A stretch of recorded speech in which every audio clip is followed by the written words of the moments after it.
Database connection है वो बना लेते हैं। डेटाबेस कनेक्शन बनाने के बाद हम लोग यहाँ पर आएंगे और इस क्वेरी को एग्जीक्यूट करेंगे आपके सामने। तो यहाँ पर मैं फाइल एडिटर में जाता हूँ, आगे से वहीं पे था, वहीं पे था। यहाँ पर मैं नई फाइल क्रिएट करता हूँ। लेट्स से यहाँ पर मुझे डेटाबेस का कनेक्शन यहाँ पर सेट करना है। तो यहाँ पर आप कॉन्फ़िग का फोल्डर क्रिएट कर सकते हैं। आप चाहे तो इस फाइल को बाहर रख दें, चाहे इस कॉन्फ़िग के फोल्डर के अंदर रख दें, आपकी मर्जी।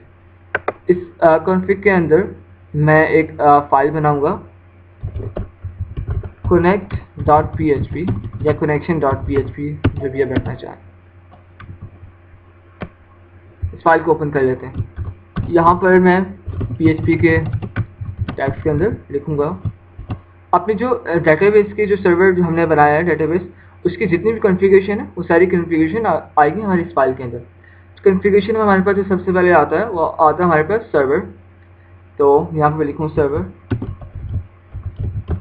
अब सर्वर जो हम लोग यूज़ कर रहे हैं वह हम लोग यूज़ कर रहे हैं लोकल होस्ट, क्योंकि हम लोग लोकली काम कर रहे हैं अपने सिस्टम के ऊपर।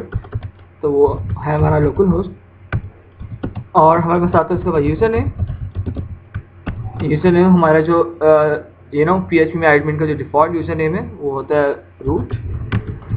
आपका भी रूट होगा अगर आप लोकल होस्ट पे काम कर रहे हैं।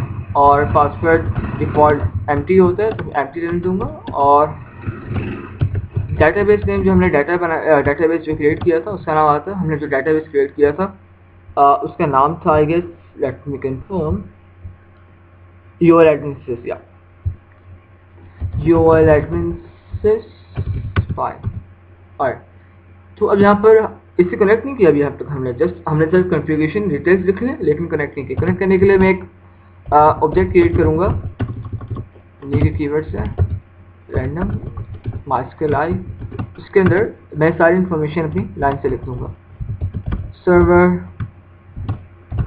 यूजर नेम, पासवर्ड और डेटाबेस फाइल। अब इन केस अब ये हमारे पास कनेक्शन बन गया। अब जैसे इस फाइल को मैं इंक्लूड कराऊंगा उन पेजेस के अंदर, हमारा कनेक्शन बन जाएगा। अब लेट्स से अगर कनेक्शन नहीं बनता तो क्या एरर देना है यूज़र को, फाइन। तो यहाँ पर मैं कह सकता हूँ कि अगर ये कनेक्शन फेल हुआ या इस कनेक्शन में एरर आया, डाई का मतलब कि एग्जीक्यूट स्क्रिप्ट एग्जीक्यूट करना छोड़ दे, एग्जीक्यूट हो जाए। और एक एरर के साथ कि अब यहाँ पर आपको जो कनेक्शन एरर जिस वजह से आया वो भी दिखा सकते हैं। बट इन केस अगर ये एप्लीकेशन आपकी ऑनलाइन काम कर रही है तो आप नहीं चाहते कि आपका जब भी डेटाबेस कनेक्ट नहीं हुआ तो आप यूज़र को असल रीज़न बताएं कि क्यों नहीं हो रहा। आप जस्ट एक जनरल रीज़न दे सकते हैं यूज़र को कि we are having some problem right now, why don't you come later, ताकि यूज़र को पता हो कि जैसे प्रॉब्लम चल रही है सर्वर पे, तो बस मैं बाद में आऊँगा, why don't you come later, fine। अब अगर मैं जाता हूँ अपने ये तो स्टूडेंट का पैनल है, एडमिन के पैनल के अंदर। अब इस फाइल को मैं सबसे पहले इंक्लूड कराऊंगा यहाँ पर। अब PHP के अंदर हम लोग जब भी फाइल को इंक्लूड करवाते हैं तो कुछ इस तरह से करवाते हैं, इंक्लूड और उसके बाद डबल कोट्स के अंदर उसका पाथ। अगर आप देखें इस फाइल को, अभी हम लोग यहाँ पर इस एडमिन के index.php के अंदर, फाइन। अब हमें जो फाइल एक्सेस करनी है वो है एक फोल्डर पीछे कॉन्फ़िग के अंदर connect.php। तो मैं लिखूँगा एक फोल्डर पीछे config folder name then connect.php, fine. तो अगर मैं ब्राउज़र में जाके पेज को रिफ्रेश भी करता हूँ और सोर्स कोड में जाऊँगा तो आपको ये फाइल नज़र नहीं आएगी, क्योंकि मैंने कहा कि PHP की जो फाइल या कोड हम जो लिखा होता है PHP को कभी भी सामने नहीं आता, वो रेंडर होकर HTML के अंदर आता है। तो उस फाइल के अंदर तो HTML तो थी नहीं, ठीक है, तो हमारे पास यहाँ पर टेक्स्ट भी नहीं आएगा। अब ये चेक करने के लिए कि डेटाबेस कनेक्ट हुआ कि नहीं हुआ, मैं कुछ इस तरह से लिखता हूँ कि अगर कनेक्शन फेल है तो ये एरर तो देगा ही देगा, बट अगर कनेक्शन पास हो गया, मतलब कनेक्शन हमारा सक्सेसफुली हो चुका हुआ है, कनेक्टेड हो चुका हुआ है, तो वो कंडीशन चले जाएगी एल्स के अंदर। एल्स के अंदर मैं एको करवा देता हूँ, यस कनेक्टेड।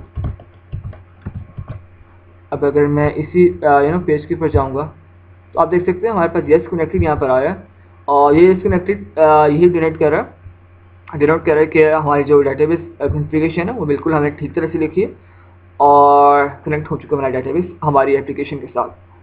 तो इस फाइल को या एल्स कंडीशन को लिखने की ज़रूरत नहीं पड़ती हमें, क्योंकि हमें पता है कि कनेक्ट हो चुका हुआ है, हमें जस्ट एल्स तक शो करवाना जब कनेक्ट नहीं हुआ। फाइन, तो ऐसा करते हैं कि अपने एडमिन के फाइल के अंदर जाता हूँ और सबसे पहले अब उस क्वेरी को लिखते हैं। अब उस क्वेरी को लिखने के लिए मैं कुछ इस तरह से करता हूँ। इस कंडीशन के अंदर अब आपको याद होगा कनेक्शन नाम का ऑब्जेक्ट हमने यहाँ पे बनाया था।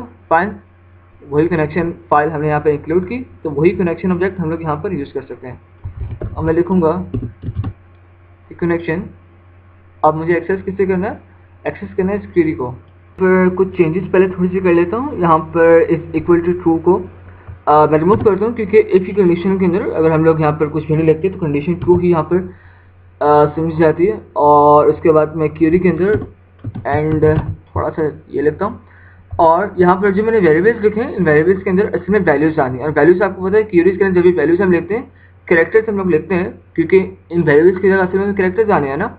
कैरेक्टर्स लिखते हैं तो हमेशा कोट्स के अंदर होते हैं, इंटीजर्स कोट्स के बाहर होते हैं, कैरेक्टर्स कोट्स के अंदर होते हैं। और अब अगर मैं जाकर इस पेज को रिफ्रेश करूँगा, आप देख सकते हैं हमारे पास जो आया है वो आया कि एडमिन्स ओरिजिनल।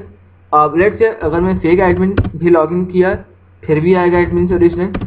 तो यहाँ पर जो मैंने आपको मिस्टेक बताई थी वो सामने आती है, जो मैंने कहा था कि हम लोगों ने ये चीज़ नहीं करनी कि क्वेरी एग्जीक्यूट हुई है तो हम समझे कि कि जो बंदा आया वो ओरिजिनल है और उसको ऑथराइज कर दिए सारे पेज के ऊपर। हमने चेक करना होता है जो क्वेरी तो एग्जीक्यूट हुई है, एग्जीक्यूट होने के बाद हमारे पास रिटर्न क्या आया है। रिटर्न अगर 1 आया है तो मतलब कि रो हमारे पास रिटर्न हुई है।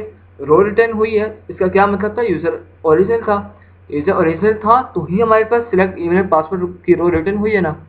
तो अब यहाँ पर हमने उसे ऑथेंटिकेट करना। अब यहाँ पे जो चेक की कंडीशन लगनी है वो असल में काम करेगी।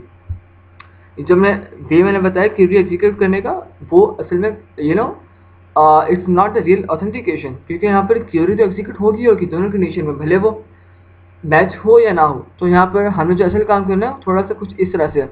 अब लेट्स से आप उसको इफ कंडीशन के साथ भी कर सकते हैं, इफ कंडीशन के अलावा भी कर सकते हैं। अब मैं ऐसा कुछ इफ कंडीशन के अलावा करना चाहूँ तो मैं कुछ इस तरह से करता हूँ। लिखता हूँ कि कनेक्शन का जो ऑब्जेक्ट था उसके अंदर मैं इसी क्वेरी को एग्जीक्यूट करूँगा, पैरामीटर पास करूँगा इस क्वेरी का, और मैं इसके रिजल्ट को सेव करवा लूँगा रिजल्ट नाम की वेरिएबल के अंदर। ठीक है, अब मैं देखूंगा कि जो रिजल्ट आया है मेरे पास इस क्वेरी का, जो कि सेव हुआ रिजल्ट नाम की वेरिएबल में, वो क्या है। वो देखने के लिए मैं कुछ इस तरह से लिखूंगा, इफ रिजल्ट नम रोज। अब नम रोज का फंक्शन असल में देखता है कि जो रिजल्ट हमारे पास आया है कितनी नंबर ऑफ रोज एग्जीक्यूट हुई हैं। अब हमें जो नंबर ऑफ रोज चाहिए वो असल में एक चाहिए और एक ही एग्जीक्यूट हुई है असल में भी। तो हम लोग चेक करेंगे, अगर वो 1 के इक्वल है तो admin original, otherwise admin fake. अब अगर मैं जाकर इसे रिफ्रेश करूँगा तो हमारे पास आना चाहिए फेक एडमिन। और अब अगर मैं जाके ओरिजिनल देता हूँ तो आप देख सकते हैं ओरिजिनल दिया, क्वेरी एग्जीक्यूट हुई इस लाइन पर, और हमारे पास रो रिटर्न हुई 1, यहाँ पर 1 के इक्वल हुआ, और हमारे पास आ गया एडमिन ओरिजिनल। अब एडमिन इस ओरिजिनल हमारे पास आया है, असल में हमें एडमिन इस ओरिजिनल हमें यूज़र को नहीं ना देना, हमें यूज़र को रीडायरेक्ट करना है उसके असल पेज की तरफ, जहाँ पर वो जाके सारे टास्क परफॉर्म कर सके, जहाँ पर जाकर वो यूज़र स्टूडेंट्स को क्रिएट कर सके, एक्सेट्रा। अब ऐसा करते हैं, यहाँ पर एक फाइल क्रिएट करते हैं। उस फाइल के अंदर अब एक टास्क नाम की फाइल क्रिएट करते हैं, जहाँ के यूज़र अपने सारे टास्क क्रिएट करेगा। लेट्स से यहाँ पर मैं लिखता हूँ टास्क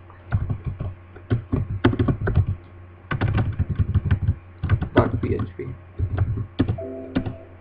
ओपन भी कर लेता हूँ, इससे भी काम ही करेंगे।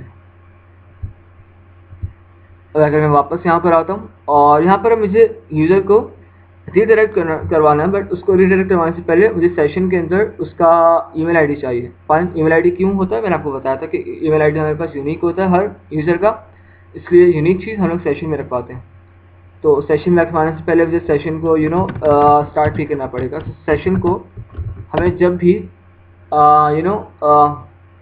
स्टोर करवाना होता है ग्लोबल वेरिएबल के अंदर सेशन को, हम सेशन को पहले स्टार्ट करते हैं। सेशन को स्टार्ट करने से सिंटैक्स है session underscore start and then ये फाइन।